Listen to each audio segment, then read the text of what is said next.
It is December of 2024, and we've come to the end of another season of the Big Year Podcast. Welcome, one and all, as you look back on another year of birding or looking forward to next year and possibly your own big year. If so, let me know and we can have a chat sometime. I love to hear your stories, big or small. Today, we have a mixed bag of birding guests.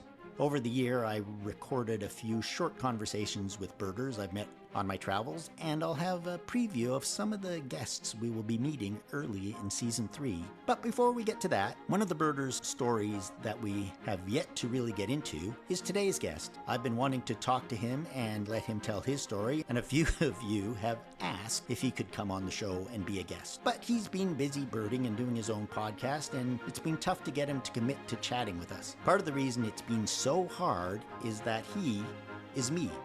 Yes, today I get to talk to me and find out a bit more about why me, got into birding and learn a little bit more about my big years. So let's not waste any time and get to listen to me talking about, well, me. Birding changed my life. I shouldn't be alive. No, really.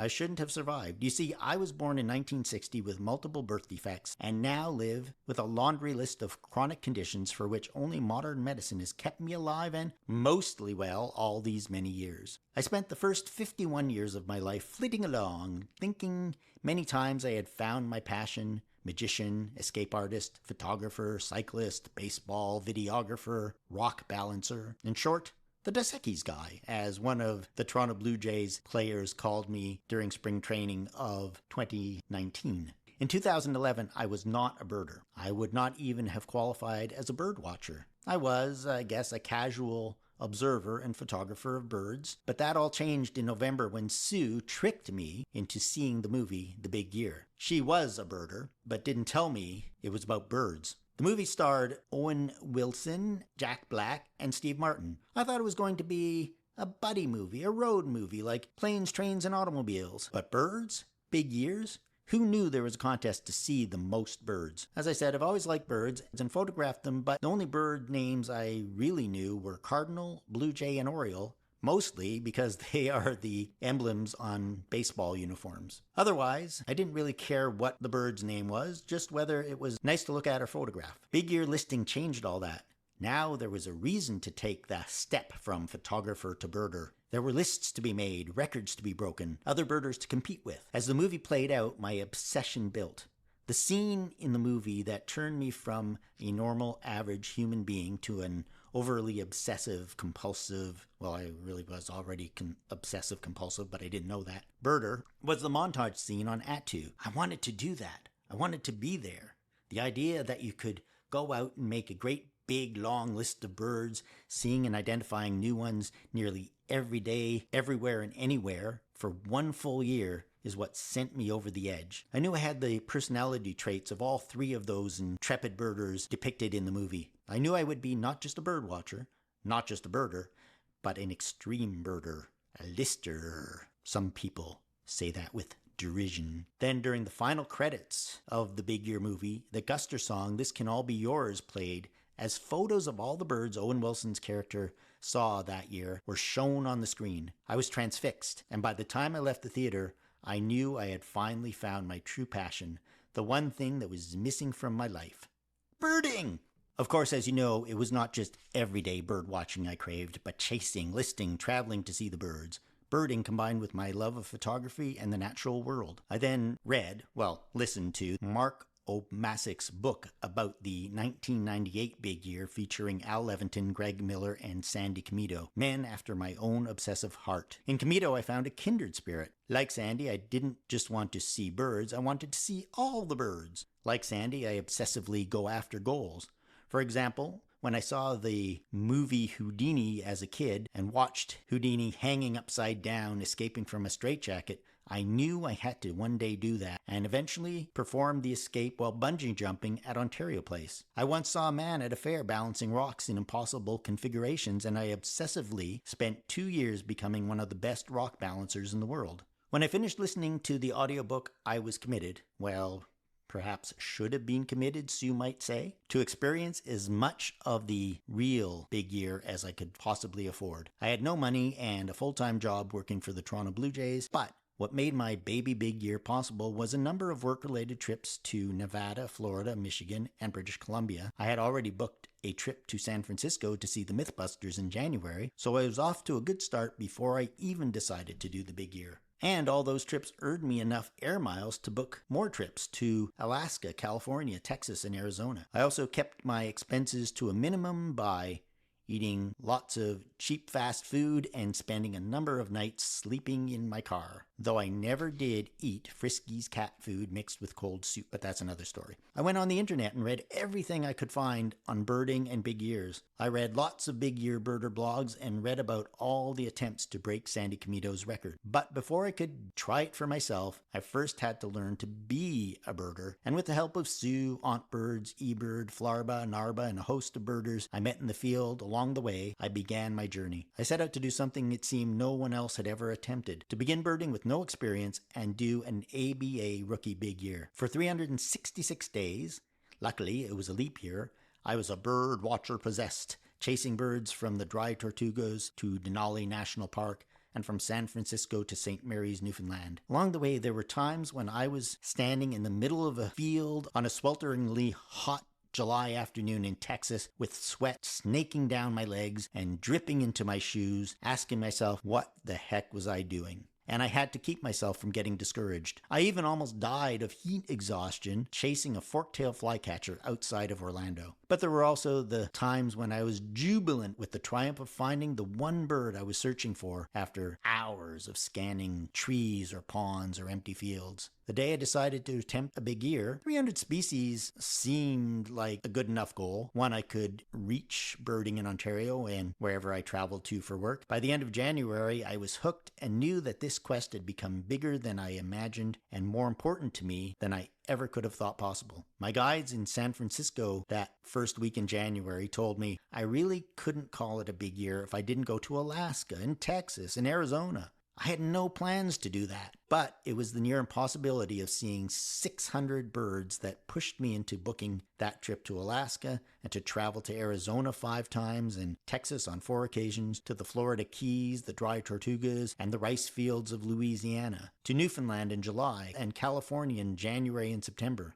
It drove me to take long pelagic trips where seasickness made me question why anyone would put themselves through such agony just to see one more bird. I ended 2012, having never used binoculars prior to Christmas Day of 2011, seeing 600 species, for the most part being guided by experienced birders wherever I went. In the early months, I had no idea what I was doing, but I was committed to learning everything I could about birds, birders, and big ears by the time I saw my last species on December 30th, 2012, a white-crowned pigeon near Key West, Florida, and that was just after seeing a female western spindalis. I love chasing and finding the northern lapwing, tufted duck, barnacle goose, and especially the Nuttings flycatcher and pink-footed goose that opened and closed the very movie that got me going. I loved spotting the sooty grouse, white-headed woodpecker, rufous-backed robin, and western spindalis all on my own. I loved all the flycatchers, and especially the elusive fork-tailed flycatcher that almost killed me, and the beautiful vermilion flycatcher. The hummingbirds were particularly beautiful, including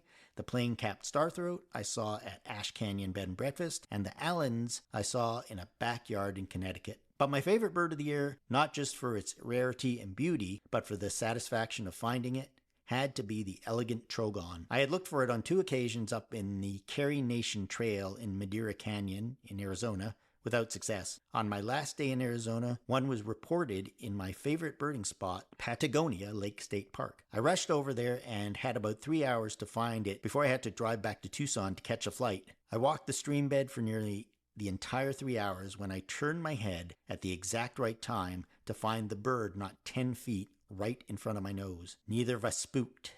Neither of us moved. The trogon posed. I took photos. It was one of the more exciting birds of the year.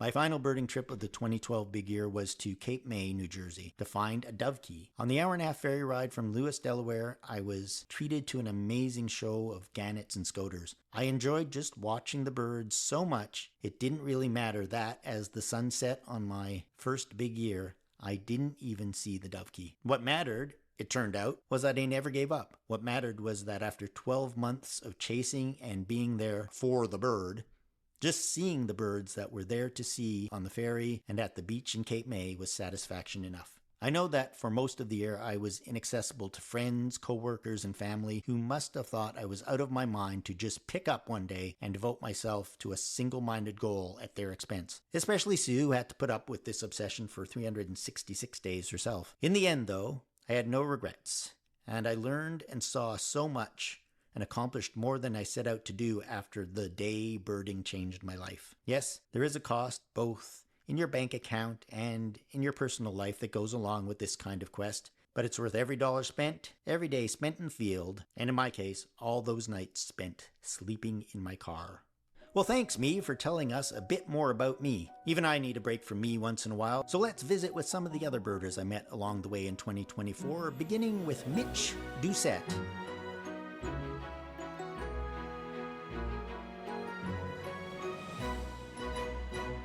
Well, I am back, but this time I'm with an old friend from my Canada Big Year, Mitch Doucette, who more than once helped me out with a bird or two during the course of 2022. And now he's a guide for Eagle Eyes. Oh, yeah, yeah. I almost said your competitor. What have you been up to besides becoming a guide over the last couple of years? Well, actually, like, we've been pretty busy in Graham-and-Am. We stay there most of the summer now. And we acquired a piece of land right on the marsh at Castilia.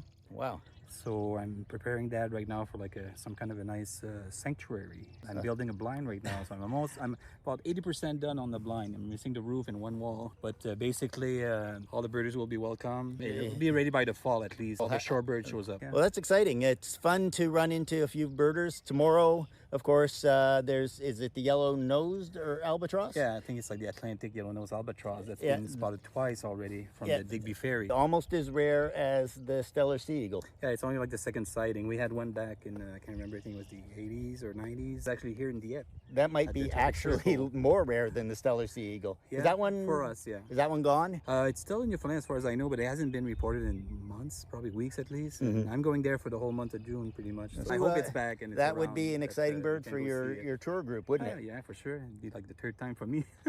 Well, excellent. Well, I only got to see it once. I know, yeah.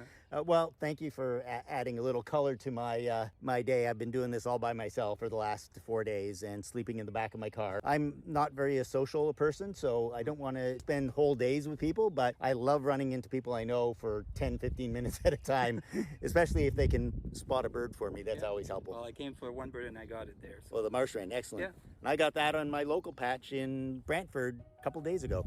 Well, Right. Bye, everybody. Say bye. Next up, we have Ellen and Jerry Horak, who in 2023 did a Brant County Big Year, and in 2025 will be doing a Canada Big Year of their own. But in 2024, they are doing their own Ontario Big Year, and I caught up with them while searching for a cinnamon teal. Prior to your official podcast, you're going to get 2 podcasts. You're going to get one for this year and one for the Canada one. Really? You think so? Do you pay me to do that? I can ply you with a wonderfully made dessert when you come to the house to record it. Okay. So we are here We are at Grimsby Wetland. where literally every birder in Ontario within 2 or 3 hours of the spot is here to see a cinnamon teal, which is a lifer for Ontario for probably almost everyone. And I'm with Ellen and Jerry Horak, who are doing their Ontario Big Year. And this was a significant number for you. This was number 320. 320. And you are on a goal for 330, I believe. I would like to get to 330 this year, that's for sure. How has your year been in terms of excitement, frustration, and joy? Yes, Everything? Bits of all of that. Yes, for sure. And I think mostly fun though, and joy. I'm trying to stay very zen about the numbers and just I'll see the bird or I won't see the bird, but chasing what I can, not getting everything. I think sometimes if you got everything, you might not have as much excitement because the chase, when you finally find a bird after a few chases, is even more exciting than just walking up and seeing a bird. For sure. And of course, it's always, I mean, the most exciting is lifers. So we've managed to get 3 lifers this year, willow ptarmigan, barnacle goose, and our great gray owl. Those are pretty nice Ontario birds, They pretty are. nice anywhere birds. Yes, yes. So we were very happy, and I would say those were probably the highlights of our year. Were the ones that were the lifer. And has there been a miss that you're still frustrated about or less than about? There's a few misses that I tick myself that I should have chased. A Kirtland's warbler in Niagara. I was at Peely. They always have Kirtlands, and so I stayed at Peely instead of going for it, and then we didn't get one at Peely. And Lark bunting in Thunder Bay. Oh, I heard about that one, yes. Yeah, just a couple of weeks back, and we had a very small window to go up and get it because of commitments we had, and we just didn't think that we had enough time, and we weren't sure that the bird was even going to be there. So we for it, and of course it remained for days after. Well, it's been fun to follow you. One of the best things about my moving to Brantford is on January 1st, 2021, I met Jerry looking for your evening grosbeaks grosbeak. that you had tons of. And I had no idea that the house I was going to go to was going to result in a really great friendship with a couple of really nice and almost as obsessive birders as I am. That's right. For sure. Well, good luck with the rest of it. Jerry, do you want to add Thank you. anything? Jerry's the quiet photographer. Yeah, That's right. here to record the birds that we get. Well, I will talk to you in the new year when it's all over and you're contemplating the adventure of traveling across Canada. We are, yes. Next Yeah. year, 400 across Canada driving. That will be cool. I hope you do it. All right. Thank you. Thanks. About a month ago, I met a young birder named Henrique Pacheco up in Wasaga Beach. And he has the story of spotting a very rare bird, which I was too late to see. But let's let Henrique tell his story. So we are here at Wasaga Beach, and I am with a gentleman who just happened to be looking in the right place at the right time and saw a very rare bird. Introduce yourself and tell us what happened. Hi everyone, my name is Henrique Pacheco. I'm a local birder here in Simcoe County. And just like any other Saturday on a nice good north wind, I decided to go to Wasaga Beach, where a lot of people like to go in the summer. I like to go in the fall when the winds are right, just in case a nice bird shows up. And this morning it just so happened to. As I was scanning the gulls on the beach, a nice dark bird flew by in the background that I recognized as being different. And I quickly scrambled for my camera and my binoculars, and it turned out to be a shearwater, an all dark shearwater, which I guess narrows it down to either sooty or short-tailed. So I guess we'll find out maybe later exactly which species it is, but it's looking like it's probably going to be a short-tailed shearwater. That is fantastic. It's not a lifer for me, but it would be a lifer for Canada. So I headed up from Brantford to come see it. Well, congratulations on your find, and you're responsible for about 100 birders showing up here on Wasaga Beach Day, dropping all their plans. Thank you very much, Robert. I appreciate it. Thank you. Well, enough of them and back to me. So, me, tell us more about, well, me.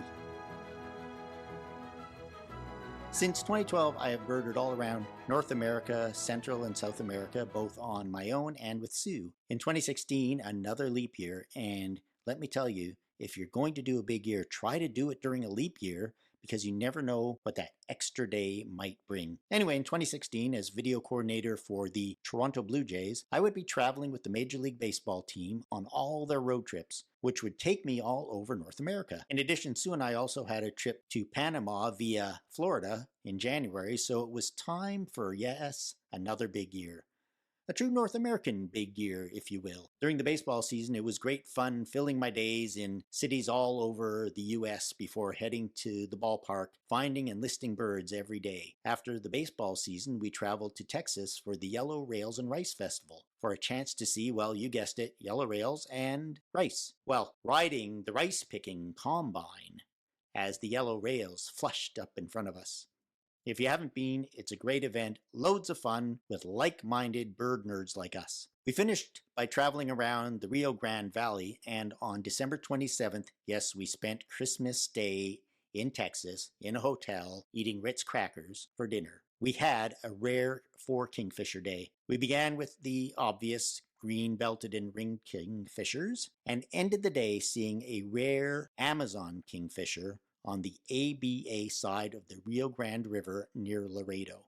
At the end of 2016, though, I was suffering from agonizing back pain. I had been born with scoliosis and a congenital defect in my lower spine and had had surgery for it in 1986. It temporarily fixed things, and I was told there was a pretty good possibility that arthritis would be setting in above the surgery after 20 or 30 years. Well, when you're in that much pain, you're not thinking about 20 or 30 years later. Well, in the mid-2000s, it started getting worse, and I held off as long as I could, but in February of 2017, I was sent home from the Toronto Blue Jays spring training site in Dunedin, Florida, and had 2 spinal surgeries over the course of a week and spent 22 days in the hospital recovering. Between 2018 and 2020, I had 2 more spinal surgeries. Sort of sounds like what Tiger Woods is going through these days. The result, combined with post-concussion syndrome from multiple concussions and the COVID pandemic, basically ended my professional career with the Jays, but I looked at that as an opportunity to go birding every day.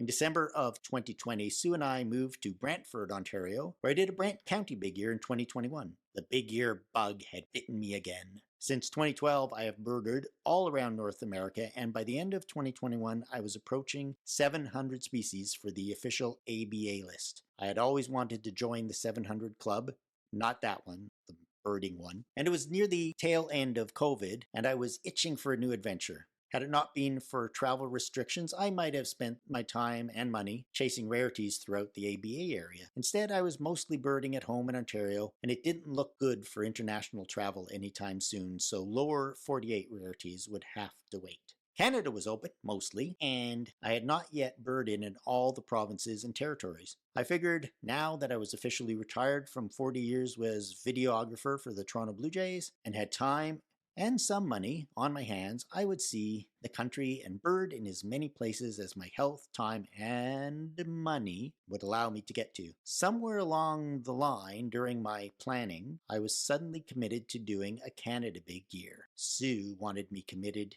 yet again. As it turned out, not a lot of people had ever done that. ABA Big Years, sure, provincial and state Big Years, that too. But Canada? Only a few had attempted it, and only 2 people had ever topped 450 species for one calendar year. I wanted to try it and see if I could do that too, birding mostly on my own this time. So on December 30th, 2021, I was going to fly to Newfoundland so I could see a dovekie on January 1st, 2022 to start off my new big year. That would be the 10th anniversary of my 2012 big year and a rematch with the species I missed on the final day of 2012. But COVID was still a thing, and if I went to Newfoundland, I would have been required to isolate for 5 days before getting out into the birding world. So I flew to Nova Scotia instead. They were open for business. I began the first day of the year driving north from Halifax, not for a dovekie, but for a reported pink-footed goose. What I found at Kearsmill Bridge for my first bird of the big year was, instead, a rock pigeon. The pink-footed goose, like in the movie The Big Year, would have to wait. But that afternoon, I headed to Crystal Crescent Beach, where after 10 years of waiting, I finally saw my lifer dovekie at sunset on the edge of the North Atlantic Ocean. A great way to celebrate the first day of 2022. Of course, the big year ended, and I saw 458 species, and now you are listening to the results of those 50 years of experience as a professional magician and pitchman at the home shows and the CNE, think that super absorbent chamois, 40 years of doing videos and audio production for the Toronto Blue Jays, and birding since 2012. That has all led me to where I am today. Oh, but enough about me. Just thought you might want to hear a bit of my story. Now on with the preview of the 2025 Big Year podcast. Here are some experts from my conversations with 2 Big Year birders and 1 Ontario birding legend. Enjoy and catch you on the other side. Did I say experts? Of course I meant experts. Hey, it's the Big Year podcast, and I'm about to dial in to Gavin McKinnon from Alberta, and we'll find out a little bit about his birding adventures across Canada. He is over 400 species this year for 2024. That's an accomplishment on its own. So we'll find out if he calls it a big year when he hits 400 or it's just a result of his guiding. Here I go. I'm going to FaceTime. I'm going to wait till the clock hits 3, and there it is. And now we're talking. That's if it connects. I know I've had my issues in the past, but hopefully this one is good. Ah, there, it worked this time. Hello. Nope, I can't hear you. Got better for a second. Yeah, Oh, there we are. there we go. I can hear you. Okay, perfect. There we go. Okay. We don't go back very far, but we do go back to 2022 when I was doing my big year and would not have got 4 species down in southern Alberta without your advice. Yeah, I remember you reached out to me in late 2022. I think they're all songbirds like lark bunting but I did not get the Well, there's greater sage grouse. Yes, you held out hopes that I might get one, but didn't guarantee anything. My dad used to work on greater sage grouse down in that area, Mhm. and there's a border road down there, and he'd be tracking sage grouse, and you'd sometimes just not even know it, and you'd cross over into the U.S. and they would come and ask you questions pretty quickly. I did a pelagic on both coasts, so that really helps. And then being at Point Pelee in the spring definitely is a boost too. Yeah. Do you find that you have a very specific set of destinations in the park and places that you take people on? We have kind of a list of places that we like to make sure we get to all of them throughout the tour. We definitely cover a lot of ground in the park. Are you able to take the group and say we're going up to West Beach to see a Bell's Vireo? On that tour, it really is kind of built in, but we still do chase those rare birds. A lot of the time when you're looking for that one bird, you're going to see a lot of other things along the way too. So that's what I try and do. A lot of people that come out to Calgary generally have similar target species. What are some of the more requested birds? In the spring and summer, it's mainly prairie species, thick-billed longspur, chestnut-collared longspur, Bragg's pipit, Baird's sparrow. A lot of people from the east, things like yellow-headed blackbird, which you see them in ponds right near the airport here. I grew up in southern Ontario in Guelph and went to high school in Calgary, but out here we don't have cardinals. Here we have black-billed magpies. And after that, I was in school. I led some owl tours around Alberta, so finding species like great gray owl, northern hawk owl. Those are all pretty reliable in Alberta, so I was able to see all of those in the winter. Throughout the rest of May was guiding around Alberta, up in Cold Lake, which is a really, really great destination that I don't know if a lot of people really know about outside of Alberta or Western Canada, but it's a really great spot, and you see all the warblers there, but it's not Lake Pelee where they're all migrating. They're mostly on territory, so singing loudly, and that's one thing I love about birding in Alberta is we have a lot of breeding species that are accessible for people to get to. Yeah, that's definitely one of the things I enjoy the most about birding in Alberta. Out of all the provinces in Canada, Alberta might be the easiest one to see over 300 species in a year in. A lot of birds are reliable on territory, and you can go and stake them out pretty easily. There are a lot of people that get out there and see over 300 species regularly each year. I've always said that a real dedicated Alberta big year would be really cool to see. But there's a few species that are always tough to get. You have to try for those, I think, if you're going to call it a big year. And they're just at the corners of the province, and they barely make it in, and they can be really difficult to find. So Burrowing owl just in the southeast part of Alberta? They still occur in small numbers throughout the far southeastern part of Alberta. Their numbers are definitely declining. Do you have a whooping crane for Alberta? I do, yeah. I've seen a couple around Calgary, just usually young birds that don't quite go back all the way up to Wood Buffalo National Park, so they're summering in southern Alberta. There was one that was here for a couple months just west of Calgary. So you've done Point Pelee, and what were your numbers? I was a bit north of 300 at that point. This year, the ice was still mostly frozen out on Hudson Bay, which resulted in a lot of birds congregating around the mouth of the river. And big flocks of black scoters, surf scoters, white-winged scoters, long-tailed ducks, all in breeding plumage, and they were all vocalizing too, which was really interesting. I went out to Vancouver Island on a personal trip to see horned puffin. That added a few birds to my year list for sure too. And I think it was at that point that I was kind of thinking, okay, been close to 400 before, this year it might look like I can actually do it if I don't miss some of these things on my next trips out to the East Coast. It'll be a busy year again, but it's kind of nice to have a little bit of time at home at the end of the year after kind of being on the road for a good number of days.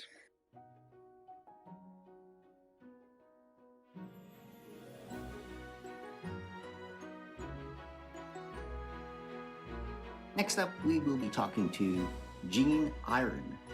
She is a birding legend around southern Ontario and was one of the first birders that I met on a rare bird chase when I was going to see my first male king eider. She taught me a lesson or two that day, and it has stuck with me ever since. Oh, look at you with the fancy poster in the background and all that. Well, that was my inspiration for the whole birding thing. I grew up in Wales, in a family that loved nature and the countryside. And our treat every weekend was to go for rambles or walks with my dad and his brother. And we walked all through the countryside. That was how we got into nature. My mother worked in the Newport Museum. They had all kinds of exhibits and everything. We were into natural history. After I met Dave Milsom and Jim Coey, they were colleagues of mine in teaching. I had an interest in nature and looking at birds. They had a company called Flora and Fauna Field Tours. They said to me, come and join us. A lot of times people get into guiding well into their birding career. You got into birding because of guiding almost, it seems. Well, you see, Jim Coey was a good friend of Barry Griffiths, who ran Quest Nature Tours. And so I started guiding after I retired in 1999. Jim Coey said to me, how would you like to do some Peely trips? Being a teacher and an educator and loving nature, that helped you become not just a birder, but an author and an expert, especially in shorebirds over the years. How did that all come about? Well, I owe everything to Ron Pittaway. He's the person who said, now look at the bird and study the bird and think about it instead of just coming, oh, there it is, ticking and running. Exactly what you told me. He trained me well.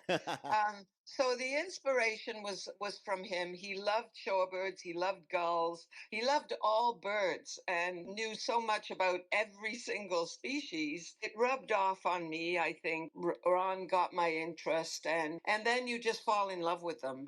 They're so interesting. Their plumages, their phenomenal migrations, the intricacies of their plumage. And again, it's a challenge. That's so relevant every single day when we're out birding. Look at the birds, study it. Yeah. You were an expert in the willet. The willets in May at Point Peely are western and the end of April. They are western willets, and they are migrating from the east coast and south across to nest west of us on the prairies. The eastern willets, they stay on the coast. They're Atlantic coast nesters. That's where they live. They also start breeding much earlier, but so the western willets that's where they're heading. You automatically assume that the birds that we're seeing, and unless you see one that's very different. It's the same with the marble godwits. Those marble godwits, they've wintered on the southern east coast of the U.S., and they are going across to breed on the prairies. Just from your own point of view, between the late 90s and now, have you noticed any patterns in migration change? Honestly, I just don't know. We tend to go to places where they're hot spots, and so you're always seeing a lot of birds. I know people say, oh, back in the 1990s or even earlier, Point Peely, you know, there was so many more birds coming through. And it's possible. I mean, nowadays you go in May and you may have a few days, really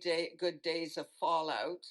What's that an indication of? It's an indication that there are fewer days of crappy weather that bring the birds down. Right. We know the numbers have gone down. So, I mean, there's no question about that. And so we would have all these meetings and everybody was talking about, they would be talking about Hudson Bay and James Bay. And finally, I said to Ken, who is also on the committee, now, how would I get, not knowing, how would I ever get up to Hudson Bay? Like, you know, how does one get up there? And he said, oh, you want to go? And I said, yes. He said, well, I'll take you. Well, there you go. So there we go. So I was on their banding crew and loved that. I did that for a couple of years. At the same time, you get to see all the shorebirds and everything else along the coast. You get to see polar bears, loads of polar bears.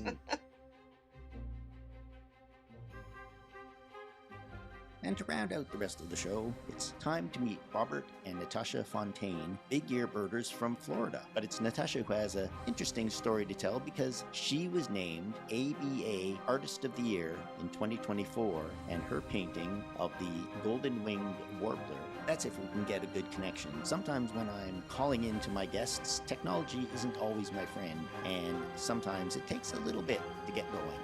Let's see how it goes this time. Hello, I've got one connection. I got two connections. Hey, it I works. don't hear you. Hold on. Okay. Oh, weird. Hey, Do you hear click- us? Yes, I do. I hear you. Can you hear us? I can hear you. Yes. The way your wall is, it almost looks like you're on a split screen. Oh, yeah, that's right. We're not. I discovered your Instagram around the time that the ABA Bird of the Year artist was being announced. And when I saw that, I was very intrigued. When I saw your Instagram page, it said something that sounded like Florida Big Ear, the short form. And I thought, maybe you guys did a Florida Big Ear. And I hadn't heard of anyone at that time who had done a Florida Big Ear. Was it a dream of yours to become the artist who had the ABA Bird of the Year? It wasn't a long-term dream, but it was definitely a dream. I mean, it's not a dream that I had since I was a child because Right. I didn't know.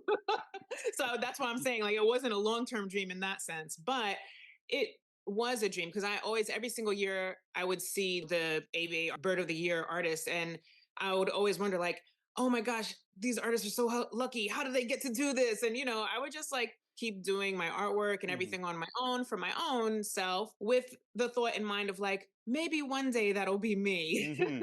So I would be looking at it and basically saying, how can I be that good? That's what it really was. It's like, well, I guess not this year. I basically reached out to them and asked them, like, well, how do these artists get to have this amazing opportunity? How? Mhm. They finally got back to me. I sent them. What happened is one day I got an email and it was like, hey, would you be interested? And I'm like, yes.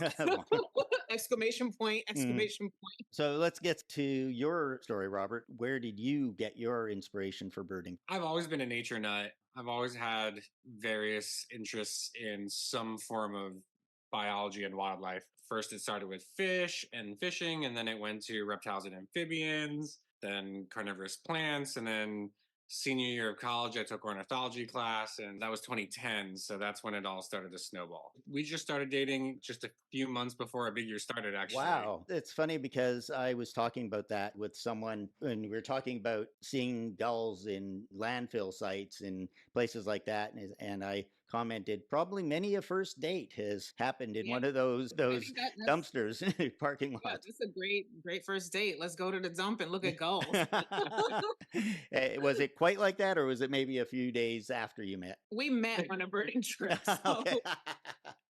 so I had just moved from New York to Tallahassee because I started grad school. I was new to the area, so I was looking for birding spots.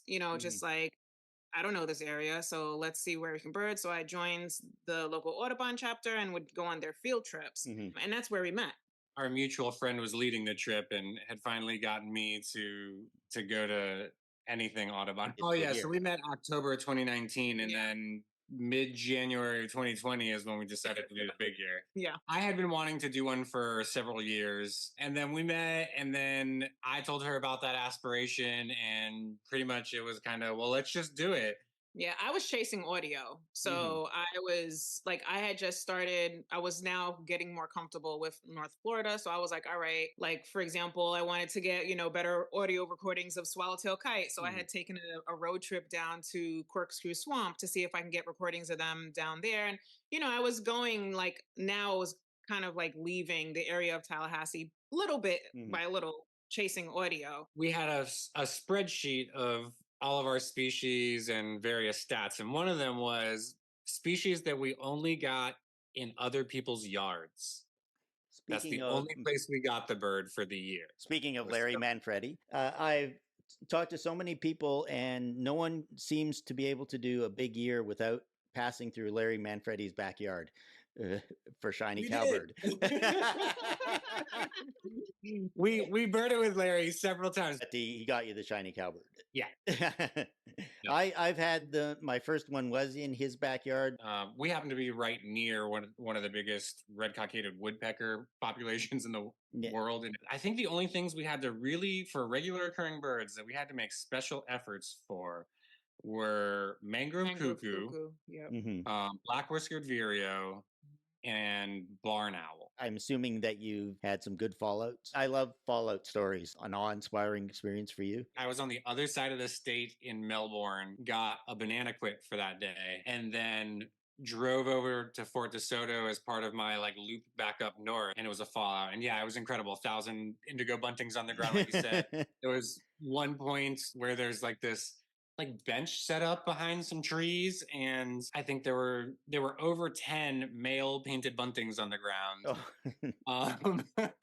That was wild. Pelagics was probably one of the hardest things for our big year. That's where we missed the most numbers of birds, probably. That's where the most potential is still left on the table. What was the bird that you didn't get that you ended the year thinking, oh, I was just that one bird, if we'd only got that one bird? I mean, I do. So he knows where I'm going with this. Yeah, for sure. That stinking Townsend's warbler. Yeah. That was hurt. That was painful. That hurt because it was weekend after weekend, and then just I couldn't chase it anymore. And so yeah, she's considering going to California later this year, and she's like, I don't even want to see it. I don't even want to see it there. I don't even want it. I don't need it. Forget it. I don't like the bird. I don't like that bird anymore. Unless it becomes a yard bird, and like literally, I have absolutely zero effort. Except for like my eyes being open. I do not want to chase that bird anywhere. Nope.